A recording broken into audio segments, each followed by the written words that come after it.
열왕기상 17장 8절부터 24절입니다. 여호와의 말씀이 엘리야에게 임하여 이르시되 너는 일어나 시돈에 속한 사르밧으로 가서 거기 머물라. 내가 시돈 그곳 과부에게 명령하여 내게 음식을 주게 하였느니라. 그가 일어나 사르밧으로 가서 성문에 이를 때에 한 과부가 그곳에서 나뭇가지를 줍는지라. 이에 불러 청하건대 그릇에 물을 조금 가져다가 내가 마시게 하라. 그가 가지러 갈 때에 엘리야가 그를 불러 이르되 청하건대 내 손에 떡 한 조각을 내게로 가져오라. 그가 이르되 당신의 하나님 여호와께서 살아계심을 두고 맹세하노니 나는 떡이 없고 다만 통에 가루 한 웅큼과 병에 기름 조금뿐이라. 내가 나뭇가지 둘을 주어다가 나와 두 아들을 위하여 음식을 만들어 먹고 그 후에는 죽으리라. 엘리야가 그에게 이르되 두려워하지 말고 가서 내 말대로 하려니와 먼저 그것으로 나를 위하여 작은 떡 한 개를 만들어 내게로 가져오고 그 후에 너와 내 아들을 위하여 만들라. 이스라엘의 하나님 여호와의 말씀이 나 여호와가 비를 지면에 내리는 날까지 그 통에 가루가 떨어지지 아니하고 그 병에 기름이 없어지지 아니하리라 하셨느니라. 그가 가서 엘리야의 말대로 하였더니 그와 엘리야와 그의 식구가 여러 날 먹었으나 여호와께서 엘리야를 통하여 하신 말씀같이 통에 가루가 떨어지지 아니하고 병에 기름이 없어지지 아니하니라. 이후에 그 집 주인 되는 여인의 아들이 병들어 증세가 심히 위중하다가 숨이 끊어진지라. 여인이 엘리야에게 이르되 하나님의 사람이여 당신이 나와 더불어 무슨 상관이 있기로 내 죄를 생각나게 하고 또 내 아들을 죽게 하려고 내게 오셨나이까. 엘리야가 그에게 이르되 그의 아들을 달라 하여 그를 그 여인의 품에서 받아 안고 자기가 거처하는 다락에 올라가서 자기 침상에 누이고 여호와께 부르짖어 이르되 내 하나님이여 여호와여 주께서 또 내가 우거하는 집 과부에게 재앙을 내리사 그 아들이 죽게 하셨나이까 하고 그 아이 위에 몸을 3번 펴서 엎드리고 여호와께 부르짖어 이르되 내 하나님 여호와여 원하건대 이 아이의 혼으로 그의 몸에 돌아오게 하옵소서 하니 여호와께서 엘리야의 소리를 들으심으로 그 아이의 혼이 몸으로 돌아오고 살아난지라. 엘리야가 그 아이를 안고 다락에서 방으로 내려가서 그의 어머니에게 주며 이르되 보라 내 아들이 살아났느니라. 여인이 엘리야에게 이르되 내가 이제야 당신은 하나님의 사람이시오 당신의 입에 있는 여호와의 말씀이 진실한 줄 아노라 하니라. 아멘. 기억하실지 모르겠지만 우리가 지지난주에 이제 엘리야가 아하방 앞에서 위대한 선포를 한 후에 하나님이 엘리야를 요단강 그리시나가에 숨기시는 모습을 같이 살펴보았습니다.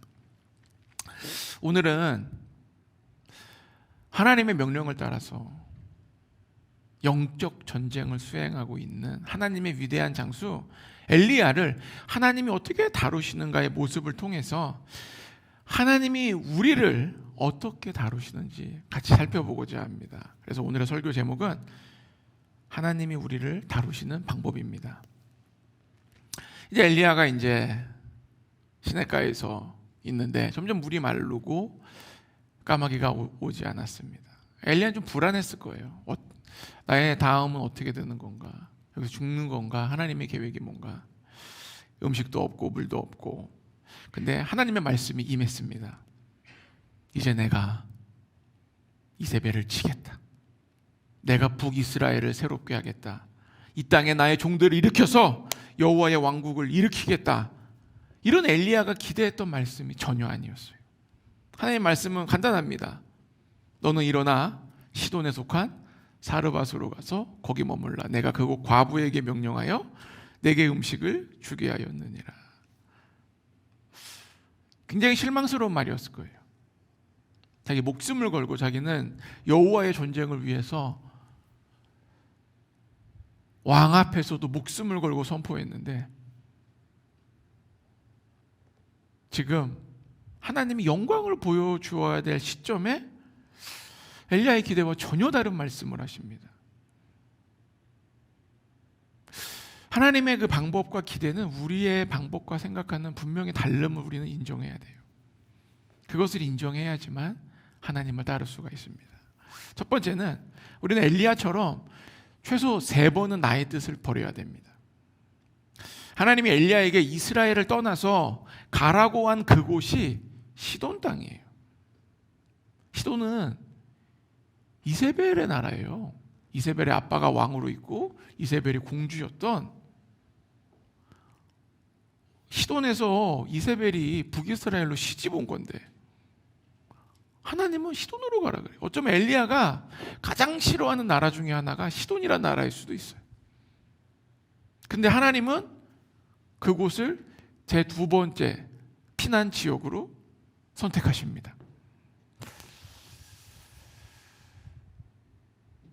우리가 하나님의 길을 따라 걷고 영적 전쟁을 하거나 주님을 위해 살아갈 때 우리가 승리를 얻기 위해서는요, 내가 기대하는 대로 되기를 바라기보다는 하나님께서 엘리야를 시돈 땅에 보냈듯이 내가 이해하지 못하는 주님의 말씀을 따라야 합니다. 엘리야는 지금 원수의 땅에 간 거예요. 원수의 땅에 있는 과부를 먹여 살리는 겁니다. 그래서 우리가 막 주님을 위해서 무엇을 하거나 막 주님을 위해서 막 어마어마한 걸 하고 주님이 나에게 복을 주시면 내가 이거를 주님께 드리고 막 약속을 막 주님께 드리는데, 실은 주님이 나에게 무슨 복을 주고 뭐 내가 무엇을 하고 이런 게 문제가 아니라 가장 간단한 인정을 해야 돼요. 인정. 사람이 인정하는 게 굉장히 어렵습니다. 잘못했어, 미안해, 고마워, 이게 내 잘못이야, 내가 이기적이었어, 이 인정하는 게 굉장히 어려워요. 하나님 앞에서도 마찬가지예요. 이 인정하는 게 굉장히 어려워요. 하나님의 생각이 나의 생각과 다르다는 것을 인정해야 됩니다. 아멘? 내가 이것을 원해도 실은 하나님이 내 평생에 이거를 안 줄 수도 있어요. 그럼 벌써 삶의 희망이 끊어질까요? 천만의 말씀. 하나님은 이것을 주면은 내 인생이 더 어려워질 걸 알기 때문에 안 주시는 거예요. 그걸 인정해야 돼요. 뭐 주님께 나에게 다 안 준다 그런 차원의 문제가 아니라 나의 생각과 하나님의 생각이 다르다는 거. 이것이 바로 창조주를 인정하는 겁니다. 창조주, 전능하신 하나님을 인정해야 돼요. 왜? 우리의 생각은 도저히 하나님의 생각으로 내가 생각을 한다고 해서 도달할 수가 없다는 거예요. 우리가 인정하지 않기 때문에 실은 자꾸 나의 삶의 문제 앞에서 의문이 생깁니다. 그 의문이 의문만이 아니라 의문이 주기적으로 똑같은 의문, 아니면 의문이 많아지면 많아질수록 결국 믿음이 떨어지고 실망하게 돼요. 그러면 자연스럽게 불평, 불만이 생깁니다. 하나님에게 생길 수 있지만 내 가족들, 내 부모님, 나와 만나는 사람들에게 괜히 불만이 생겨요. 만약에 제가 하나님이었다면요, 엘리야를 절대로 시돈 땅으로 보내지 않았을 거예요. 합리적인 생각이 있는 그 어떤 사람도 엘리야를 시돈 땅으로 보내진 않았을 겁니다. 그런 결정을 하고 누군가 의논과 토론이 시작됐다면요, 다 너 틀렸어, 야 너 잘못 생각하고 있어, 너 바보니? 세상 이치를 설명했을 거예요. 그리고 도리어 믿음의 나라인 유다 땅으로 보냈을 거예요. 또는 다른 나라로 숨겼을 거예요. 근데 하나님은 콕 집어서 이세벨의 나라 시돈으로 엘리야를 보내십니다. 이것이 첫 번째, 엘리야를 힘들게 하고 엘리야의 뜻을 버리게 한 하나님의 길이었어요.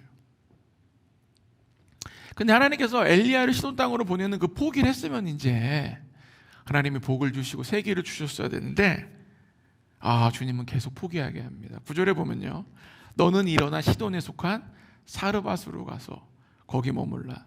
내가 그곳 과부에게 명령하여 내게 음식을 주게 하였느니라. 성경에는 이름도 안 나와요. 사르밧 땅에 사는 과부라서 사르밧 과부입니다. 이름이 사르밧이 아니에요.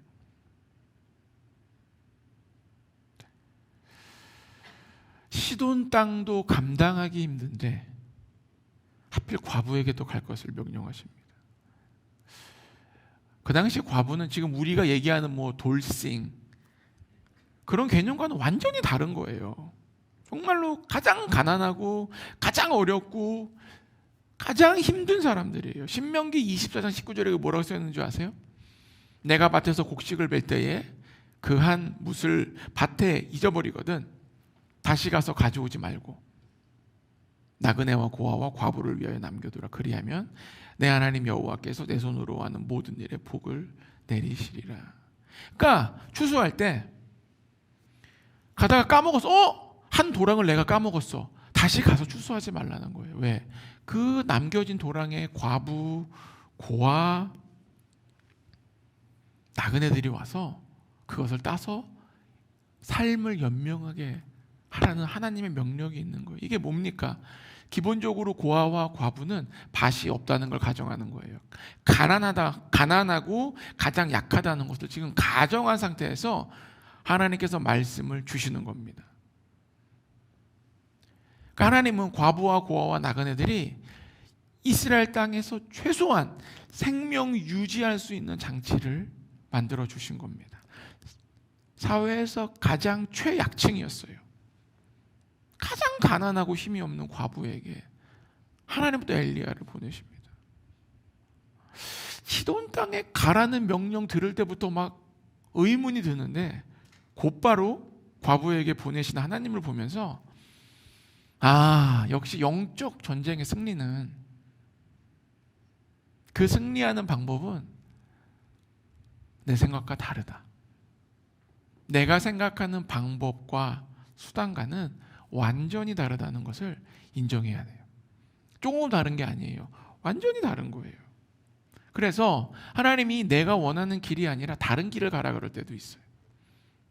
하나님 그럴 때가 있어요. 이 결혼하면 가장 억울한 것 중에 하나가 내가 잘못이 없는데 미안하다고 얘기를 해야 될 때가 있어요. 미안해. 내가 잘못했어. 실은 이 얘기가 더 화근이 됩니다. 뭘 잘못했는데 그때부터는 정신이 멍해지기 시작하죠. 왜? 나는 이 위기를 모면하기 위해 던진 말에 더 깊이 들어오니까 내가 진짜 내 마음을 얘기해 말어.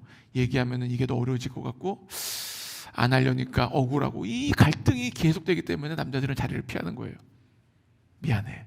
내가 다 잘못했어.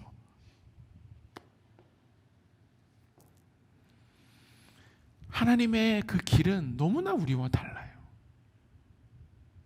우리가 생각하는 그 길과 정말 다르다는 것을 우리는 온전히 받아들여야 됩니다. 엘리야는 2번 포기하는 거예요. 주님만이 우리의 영적 전쟁의 대장 되십니다. 아멘.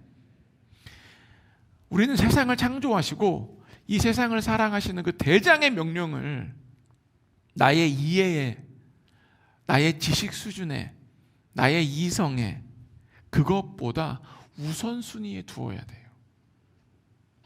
하나님 2번이나 이렇게 엘리야에게 자기 뜻을 버리게 하십니다. 근데 중요한 거는 이게 또 끝이 아니에요. 3번째 또 엘리야를 어렵게 하는 순간이 옵니다. 국경을 넘어서 시돈 땅으로 가죠. 사르밧 과부를 만나게 됩니다. 근데 보자마자 사르밧 과부의 행동이 충격적이에요. 먼 길을 와서 이제 뭐 나름 뭔가 기대했겠죠. 그래도 뭐 거기도 나를 봉양한다니까 뭐가 그래도 뭐 밥은 있겠구나, 뭐가 있겠구나 했는데 나뭇가지를 줍는 한 과부를 봅니다. 이 나뭇가지를 줍는다는 거는 가난의 상징이에요.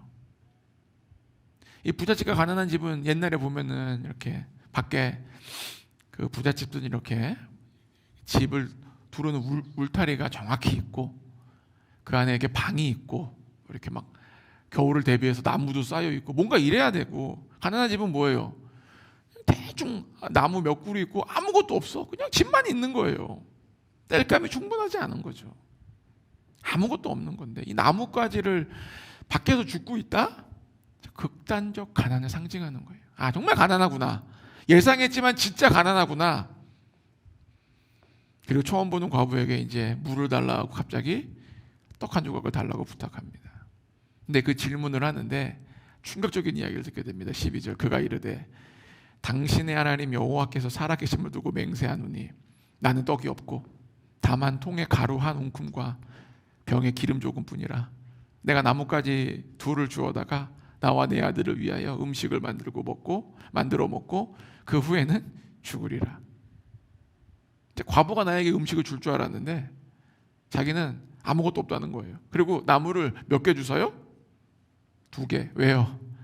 별로 할 게 없는 거예요 지금. 뭐가 나무를 좀 많이 하면 그래도 좀 이렇게, 우리도 밥을 많이 해놓으면은 며칠 먹잖아요. 하루 종일 먹고. 그게 없는 거예요. 그냥 마지막 만찬이 나무 2개. 조금.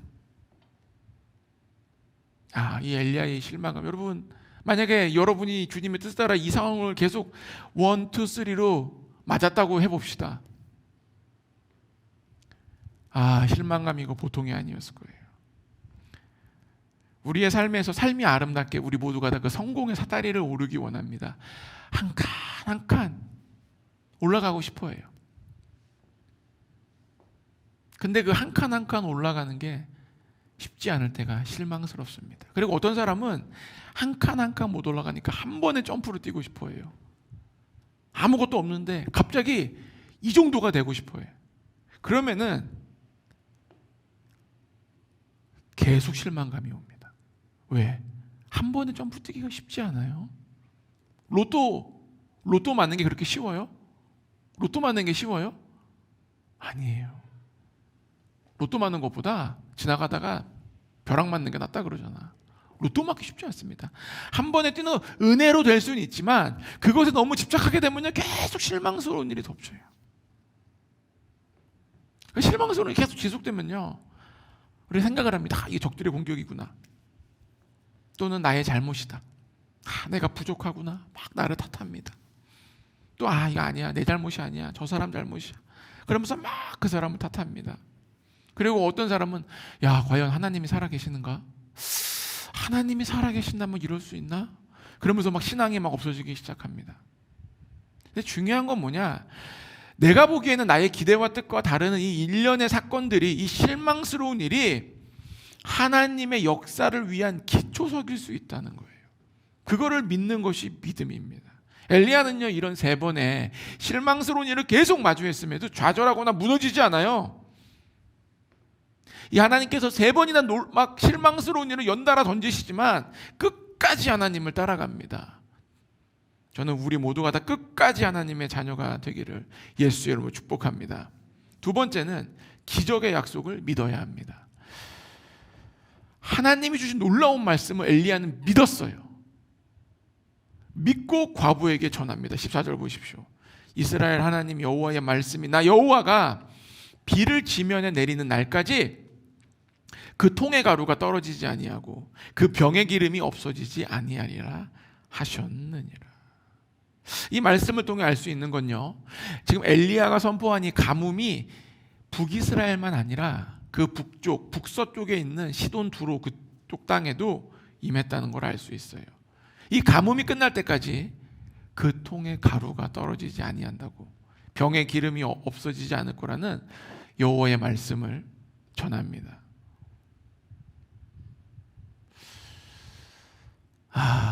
이 말이 정말 엘리야는 믿음으로 했지만 정말 믿음이 없이는 던질 수 없는 말씀이에요. 이게 무슨 요술램프도 아니고, 이런 하나님의 기적을 엘리야는 본 적이 없어요. 성경책에 이런 기적은 없었어요. 하늘에서 만나가 떨어진 적은 있지만 계속 우리가 밥솥을 열으니까 밥이 계속 있는 거랑 똑같은 거죠.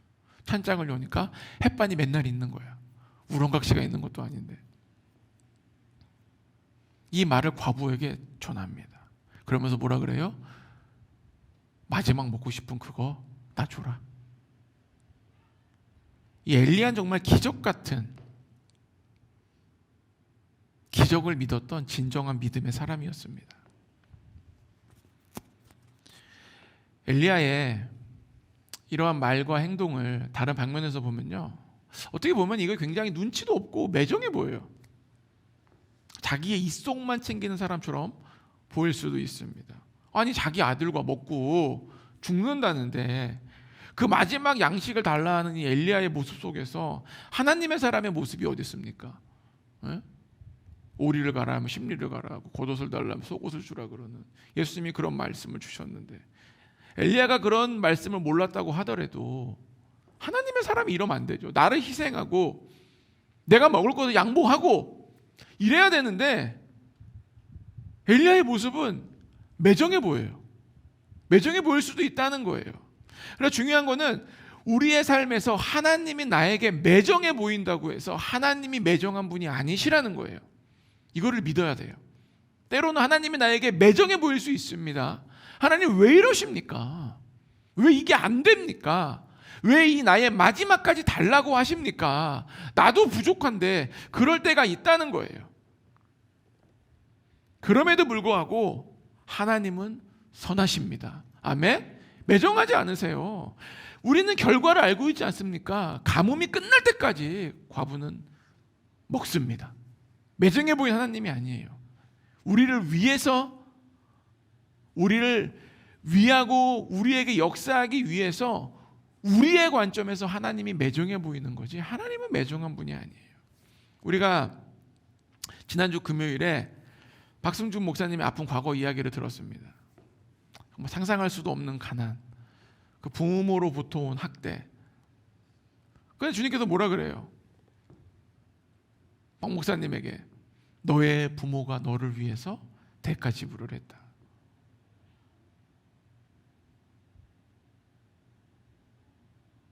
내가 기억나는 거는 상처밖에 없는데 나의 부모님이 나를 위해서 대가 지불했다고? 이 말에 화가 날 수도 있고 어려울 수도 있었지만 이 말씀을 받아들이는 순간 박 목사님은 평안함 속에 살면서 멋있게 사역을 하고 있습니다. 어쩌면 박 목사님에게 하나님이 요구한 것이 뭐예요? 용서하고 용납하라는 건데 억울할 수도 있어요. 나는 아무것도 한 게 없는데 왜 내가 먼저 용서하고 왜 내가 먼저 용납해야 되나? 하나님이 매정해 보일 수도 있습니다. 근데 하나님의 말씀은 박 목사님을 자유케 하려고 주신 말씀이에요. 우리도 마찬가지예요. 여러분 용서하십시오. 그럼 용서하면요 내가 손해보는 것 같아요. 내가 용서하면 내가 뭘 잘못했다고 용서를 해? 난 잘못한 게 없어. 쥐가 와서 무릎 꿇어야지. 아니 우리 엄마 아빠가 내가 용서할 게 아니지. 엄마 아빠가 잘못 키운 거지. 이거 내 남편 문제야. 내 부인 문제야. 용서는 나를 자유케 합니다. 용서는 기적을 만듭니다. 하나님께서 용서해라, 이해해라, 믿음의 행동을 해라, 기적적으로 나를 따라와라, 내가 매정해 보일지라도 나를 믿고 신뢰해라, 네가 먼저 사과해라. 그 모든 것의 요점은 뭔지 아세요? 우리를 위해서 하시는 말씀이에요. 용서는 나를 상대방에게 지는 게 아니라 나를 자유케 하는 행동입니다. 그래서 용서하지 못하는 사람은 안타깝게 아들이 자유케 하면 참으로 자유하리라는 하나님의 말씀을 용서할 때까지는 못 깨달아요. 왜? 우리 왜 용서를 못합니까? 억울하고 화가 나고 합리적인 이유가 있기 때문이에요. 그래서 주님이 나에게 때로는 내가 보기에 매정한 말씀을 한다고 생각할지라도 믿음의 관점에서 보면요 우리를 위해서 하시는 말씀입니다. 그래서 우리는 하나님의 방법에 집중해야 됩니다. 다른 사람이 어떻게 생각하건 내가 어떻게 생각하건 그것보다 이해를 못할지라도 사람들이 나를 매정하게 볼 수도 있고 나를 이상한 사람으로 오해할 수도 있지만 그것이 하나님의 뜻이라면 담대히 가면 돼요. 예수님 십자가 골고다 언덕 올라가서 십자가가 바뀔 때까지 여러분 사람들이 얼마나 비웃었는지 몰라요. 네가 하나님의 아들이로 내려와라. 내려오면 내가 너를 믿겠다. 그 제사장들의 그 사탄의 말 같은 그 뱀 같은 말에 예수님 들으면서 우리 같으면요 매달려가지고 확 내려가 버릴까? 그냥 확 내가 그냥 확 찡 내려가가지고 정말 비사람 확 발사내가 눈 멀게 하고 진짜 이것들 내가 확 그냥 왜 우리 같은 그런 마음 안 들 것 같아요? 우리 그런 마음 들죠. 우리 인간이기 때문에. 근데 예수님은 끝까지 십자가를 묵묵히 지시고 다 이루었다 하고 숨을 거두십니다. 아마 그 모습을 보면서 밑에서 제사장이 낄낄거리면서 비웃고 참담한 말을 하고 그래서 흔들리지 않으세요. 믿음은 뚝심이 있어야 됩니다. 기적을 보고 싶으십니까? 뚝심이 있어야 돼요. 뚝심이 없으면요, 기적을 보기가 어려워요. 그래서 이 과부는 정말 이 매정한 이 엘리야의 말을 또 믿어요. 이게 주님의 은혜입니다. 그리고 놀라운 기적을 경험합니다. 15절 16절 보면요, 그가 가서 엘리야의 말대로 하였더니 여기서부터 기적이 시작되는 거예요. 우리도 주님의 사람의 말, 하나님의 말씀대로 합시다. 아멘. 하였더니 어떻게 됩니까? 그와 엘리야와 그의 식구가 여러 날 먹었으나 여호와께서 엘리야를 통하여 하신 말씀같이 통에 가루가 떨어지지 아니하고 병의 기름이 없어지지 아니하리라. 모든 사람이 음식이 없고 죽음의 가뭄을 겪을 때 엘리야를 신뢰한 과부는 자기 아들과 함께 걱정 없이 편안하게 살게 됩니다. 엘리야도 마찬가지고 그 3번 연달아 이어지는 이해가 안 가는 그 말씀, 그러나 하나님의 뜻을 따라 믿음의 길을 걷고 과부에게 마지막 음식을 달라 하는 말을 하고, 이 과부가 그 말에 순종함으로 정말로 먹을 걱정 없이 살게 됩니다. 저는 우리가 하나님의 말씀, 기적의 말씀을 믿고 순종함으로 하나님의 기적이 마르지 않는 경제적인 어려운 시기에 하나님의 풍요를 누리실 줄을 확신합니다. 경제가 어렵다고 두려워하지 마세요. 세상이 어떻게 된다고 두려워하지 마세요. 누가 뭐라 그런다고 두려워하지 마세요. 내가 하나님을 따르고 있는가를 바라보십시오. 그거면 충분합니다. 3번째는 뭐냐? 하나님의 길은 꼭 쉽지 않다는 거예요. 하나님이 3번 요구에 이제 엘리야가 순응을 하고 과부도 순응을 해서 이제 좀 뭔가 잘 먹고 좀 잘 살고 이제 좀 인생의 대로가 열릴 줄 알았죠. 쫙 이제 나는 하이웨이다, 난 고속도로다, 쭉 달려가지고 아우토반을 달려가야 되겠다 그 생각하고 있었단 말이에요.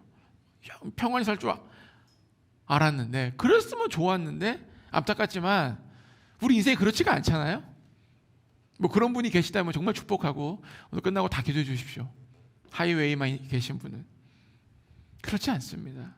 17절 보십시오. 이 이후에 그 집 주인 되는 여인의 아들이 병들어 증세가 심히 위중하다가 숨이 끊어진지라. 18절을 보면 여인이 엘리야에게 이르되 하나님의 사람이여, 당신이 나와 더불어 무슨 상관이 있기로 내 죄를 생각나게 하고 또 내 아들을 죽게 하려고 내게 오셨나이까? 아니, 음식이 지금 떨어지지 않고 잘 살고 있었는데 과부의 아들이 병들어서 죽어요. 아프다가 골골대다가 죽었다는 거예요. 실은 뭐 한순간에 쭉 죽은 게 아니에요. 근데 갑자기 과부가 엘리야를 비난하기 시작합니다. 아니, 엘리야가 병을 줬어요? 엘리야가 코로나예요? 엘리야가 HIV 바이러스 아니잖아.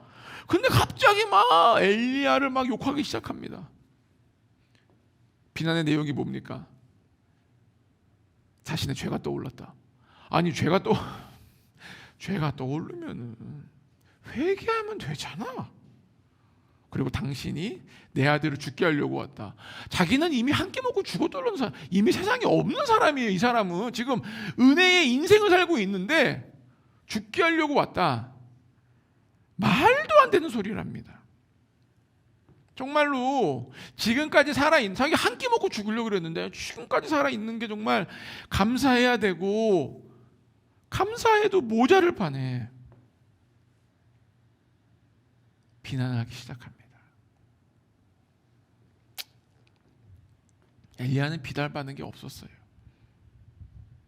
우리도 이 이세벨의 영과 싸우고 영적 전쟁을 하다 보면요, 안 좋은 일이 생깁니다. 그럼 사람들이 막 나 때문이라 그럴 때도 있어요. 야, 너는 뭐 기도하는데 왜 집안이 이 모양이니? 야, 너는 교회 가면서 뭐하는, 왜 집안이 이 모양이고 왜 이게 해결이 안 돼? 뭐 해결된다고 응답도 받았다며? 막 여러 가지 막 비난의 소리가 막 들려올 때가 있습니다. 그리고 막 나도 왠지 이게 나 때문인 것 같아. 나는 막 기도도 하고 막 믿음의 선포도 하고 막 사랑도 주고 막 도와도 주고 내 나름 헌금도 하고 내 나름 헌신도 다 했는데 실제로는 기적 같은 응답이 은혜가 있었지만 결국은 내가 비난의 대상이 될 때가 있습니다. 저도 많은 기적을 봤어요. 처음에 막 사람들이 와서 암도 낫고 막 질병도 낫고 여러 가지 문제가 막 해결이 되고 사람들이 막 믿음이 생기고 막 감사합니다. 근데 실은 인간이란 존재는 문제가 조금씩 해결되면요 불만이 늘어나더라고요. 이게 해결되면은 또 이게 보이고 이게 불만이고 또 이게 해결되면은 또 이게 보이고 또 불만이 생기고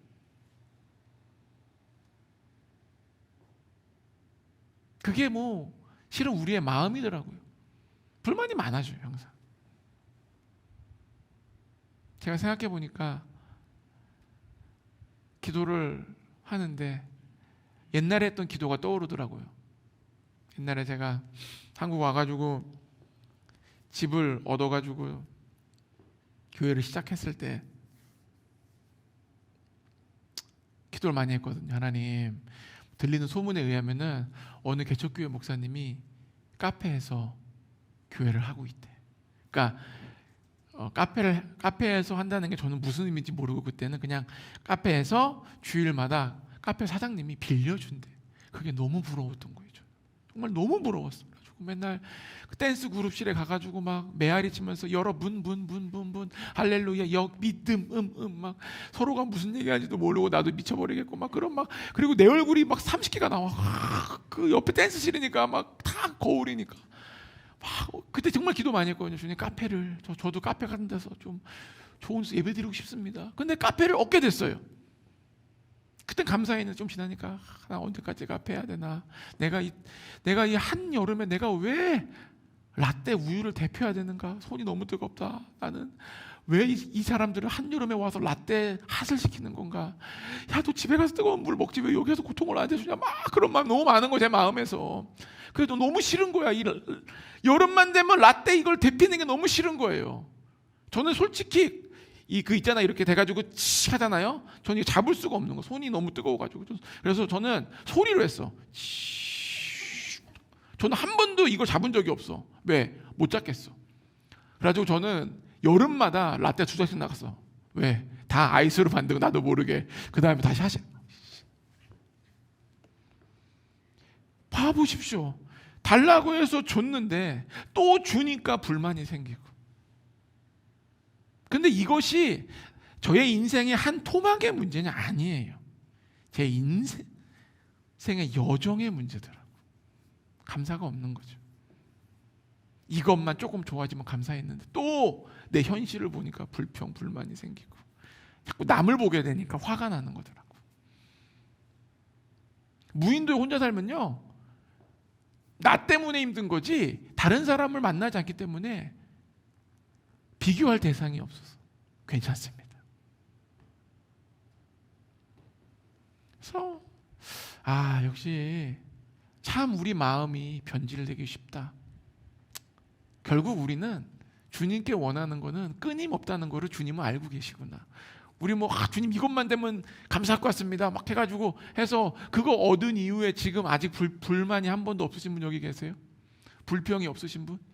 그거 됐던 거 많잖아요. 근데 또 불평이 생기잖아요. 주님은 그걸 알고 있어요. 그래서 우리가 감사함의 생활을 함으로 말미암아 우리의 믿음을 보여드려야 됩니다. 그 한 사건 하나 이것만 되면 해먹을 것 같아. 그거는 내 자신에게 속고 있는 거예요. 그런 일은 없어요. 우리는 더 많은 욕심이 생기게 되고 부족한 사람들입니다. 근데 주님의 말씀이 저를 위로해 주시더라고요. 요한복음 뭐라고 써있냐? 6월절에 예수께서 예루살렘에 계시니 많은 사람이 그의 행하시는 표적을 보고 그의 이름을 믿었으나 예수는 그의 몸을 그들에게 의탁하지 아니하셨으니 이는 친히 모든 사람을 하심이요. 예수님은 사람들이 표적을 보고 막 난리가 난 거죠. 와, 예수가, 야, 저 예수란 사람이 세상에 구원할 수 있나? 이스라엘을 해방시킬 수 있나 했는데 의탁하지 않으세요. 왜? 모든 사람을 아십니다. 저도 마찬가지. 사역을 하다 보면 막 뭐 조금 좋아지면 와가지고 막 목사님 제가 어떻게 해주고 막 그러고 막 그런 모습을 많이 봤죠. 저만이 아니라 많은 목사님들에게. 근데 예수님은 아셨던 거예요. 그 말을 사랑으로 받지만 그냥 사람을 아셨던 거예요. 모든 사람을 아십니다. 그래서 우리도 이 자리에서 나와 뭐 옛날에 좋았는데 지금 힘들어진 관계, 부모님과의 그 어려움이 아직도 어려운 사람, 부부의 문제, 아니면은 뭐 시어머니, 아니면 그 누구라도 그게 내 모습입니다. 따라하시죠. 내 모습이다. 그래서 우리가 남을 쉽게 정죄할 수가 없는 거예요. 정죄하면은 그 정죄를 내가 받습니다. 내가 어떠한 부분에서 그것을 정죄하고 있죠? 그럼 누군가 나에게 그 정죄를 또 나에게 하고 있어요. 저 사람은 왜 저렇게 나를 이해 못하지? 누군가 나를 그렇게 생각하고 있어. 저 사람은 왜 이렇게 나를 이해 못하지? 우리 인생은 돌고 도는 겁니다. 함부로 판단하지 마십시오. 용서하며 삽시다. 이 길이 예수님이 걸어가신 길이에요. 예수님이 마지막 3년을 같이 한 제자 가룟 유다. 가룟 유다가 예수님께서 어떻게 선택하신 줄 아세요? 성경에 보면요, 누가복음을 보면은 밤새 기도하고 내려오세요. 그리고 가룟 유다 선택하십니다. 아셨어요. 예수님도 아셨어요. 예수님은 나를 배반할 사람을 선택하신 거예요. 그게 예수님의 사랑이에요. 배반할 걸 알면서도 끝까지 사랑하시는 거예요. 우리도 그 예수님의 길을 걸어갑시다. 꿋꿋이 걸어갑시다. 누가 나를 좀 비난하고 비방하고 나를 떠나고 나를 이해 못하고, 그게 예수님의 가신 길이라면은 우리도 좀 그 길을 가면 안 됩니까? 할렐루야? 좀 갑시다. 좀 욕 좀 먹으면 되잖아요. 어렵지만 우리는 이 길을 가야 됩니다. 예수님을 기억하십시다. 이 믿음의 사람 엘리야도요, 아이가 죽었을 때 너무 가슴이 아팠던 거. 왜? 생각해 보십시오. 자기가 이 세상에서 지금 혼자 남아 있는 거 아닙니까? 북이스라엘에서는 뭐예요? 죽일 놈. 아무도 내 편이 없고 숨어 있고, 내가 지금 얘기할 수 있는 사람, 과부와 그 아들. 그 남자가 여자가 여기도 마찬가지고 막 그렇게 막 얘기하고 막 그러면은 괜히 이 뭐예요? 이 미스터 엘리야와 괜히 파문, 연문, 남자들끼리 통하는 게 있어서 아마 말을 많이 했을 거예요. 뭔가 통했을 거예요. 그 아이가 음식도 엘리야 방에다 그 아이가 가지고 들어갔을 거예요. 너무 가슴이 아팠던 거예요. 그리고 이게 자기 잘못이 아니었음에도 너무 힘들었어요. 하나님께 부르짖습니다. 20절 보십시오. 여호와께 부르짖어 이르 내 하나님 여호와여, 주께서 또 내가 무고하는 집 과부에게 재앙을 내리사 그 아들이 죽게 하셨나이까 하고. 여기서 또라는 말이 있는 걸 보니까 과거에도 재앙이 온 적이 있는 것 같습니다. 그러나 그 얘기는 없어요. 쉽게 넘어가겠습니다. 엘리야 너무 힘들었던 거예요. 과거의 사건들이 오버랩 될 때 그게 매우 힘듭니다. 우리도 영적 전쟁에서요, 막 과거에 그 졌던, 실패했던, 아팠던 기억들이 막 떠오르면서 나의 마음을 막 옥죄일 수 있어요. 그런 적 없으십니까? 이것도 주님께서 또 안 해주시는 거 아니야? 또 응답 안 해주시는 거 아니야? 그 불신을 나에게 만들어낼 수 있다는 거죠. 엘리야는 지금 너무 힘들었어요. 그런데 하나님의 장군들은 힘든 영적 전쟁에서도 곧바로 믿음의 행동으로 옮겨갑니다. 21절 보십시오. 그 아이 위에 몸을 3번 펴서 엎드리고 여호와께 부르짖어 이르되 내 하나님 여호와여, 원하건대 이 아이의 혼으로 그의 몸에 돌아오게 하옵소서 하니. 엘리야는 아이의 몸을 3번 펴서 엎드리고 하나님께 기도했어요. 우리도요, 잠시 과거의 문제와 상처가 지금의 현실과 막 오버랩되면요 힘들어할 수 있어요. 힘들 수는 있죠. 그런데 그 힘들어함이 끝나야 된다는 거예요. 하루가 지나고 이틀이 지나고 일주일이 지나고 한 달이 지나고 시간이 길어지면 길어질수록 내 마음에서 해결되는데 오랜 시간이 걸립니다. 그것이 1년이 10년이면 더 오랜 시간이 걸릴 수 있어요. 그럼 포기하게 되죠. 난 안 되나 보다. 난 저 사람하고는 안 되나 봐. 나는 우리 엄마 아빠랑은 좀 안 맞나? 이거 내가 낳은 자식이 맞나? 얘 내가 낳은 거 아닌 것 같은데 막 여러 가지 마음이 생겨요. 그러면서 승기를 놓치기 시작합니다. 그래서 늦었을 때가 빠른 때입니다.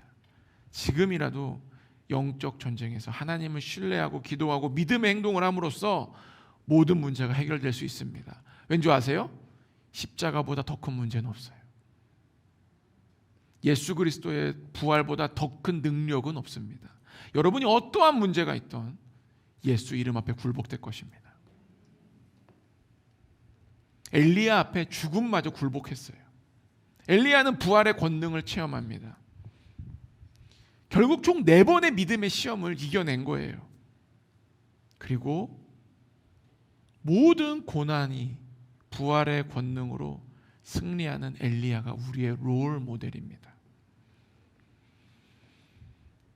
우리에게 인생에서 부활보다 더 큰 기적은 없습니다. 우리의 모든 문제도 해결될 것을 믿으시기 축복합니다. 나의 삶에 있는 영적인 전쟁, 어려움 앞에서 절대 굴복하지 마십시오. 포기하지 마십시오. 피하지 마세요. 여러분, 피한다는 건요, 결국은 무슨 말인 줄 아세요? 패배하고 있다는 거예요. 힘들어도 맞닥뜨려야지 해결이 돼요. 피하고 회피하고, 그래서 해결되는 문제를 저는 개인적으로 본 적이 없어요. 특히 영적 전쟁은 마찬가지입니다. 적들의 대군이 몰려올 때 막 피하고 숨어서 해결되는 문제는 없습니다. 우리는 도리어 믿음의 승리를 선포해야 돼요. 로마서 8장 31절 가보십시오. 로마서 8장 31절.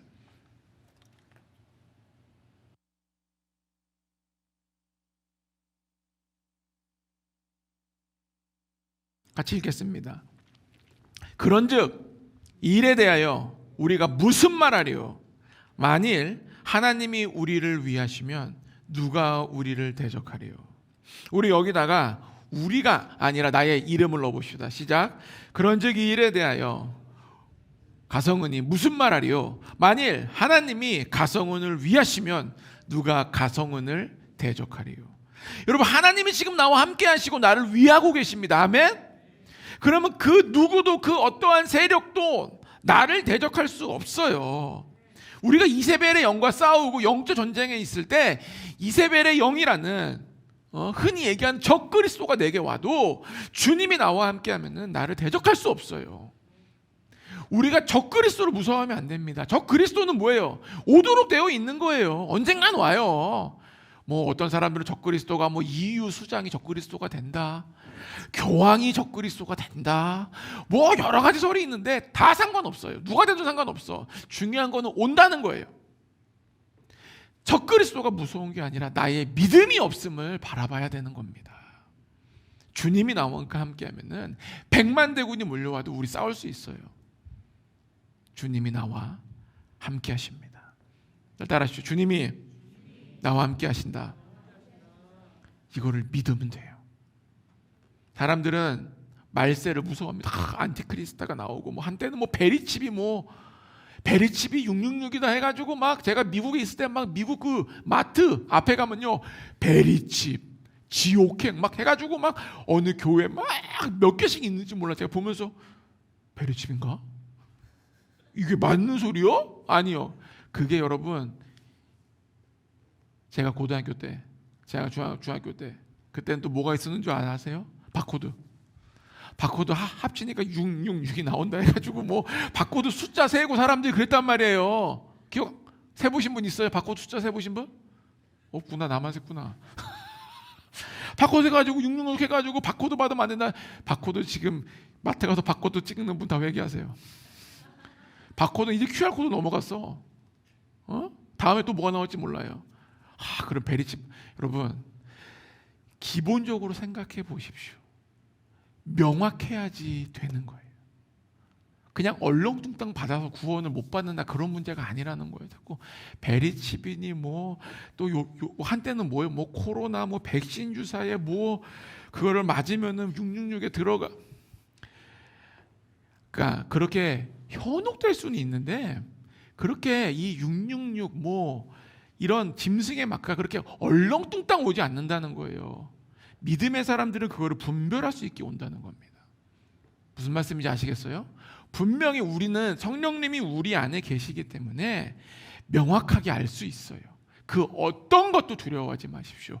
내가 주님을 따르고 있냐 있지 않냐에 집중하면 돼요.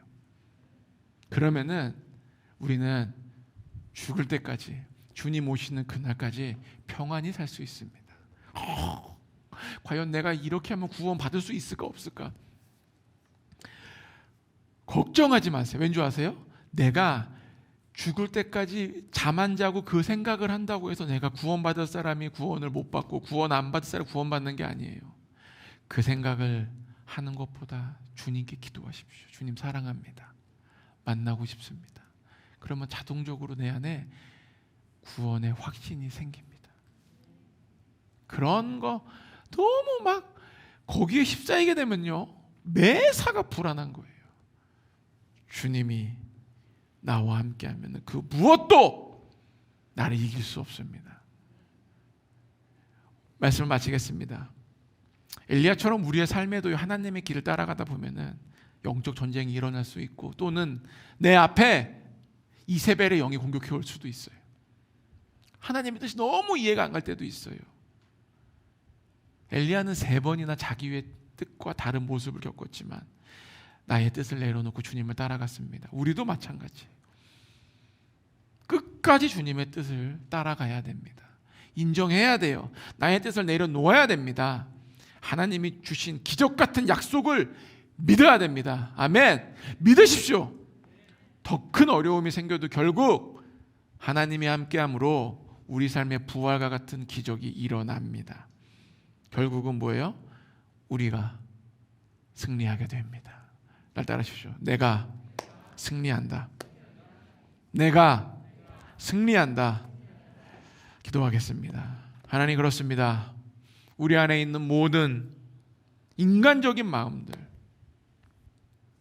주님의 마음과 상관없는 모든 것들이 이 시간 예수 이름으로 굴복될지어다. 우리가 주님의 마음으로 이 시간 채워집니다.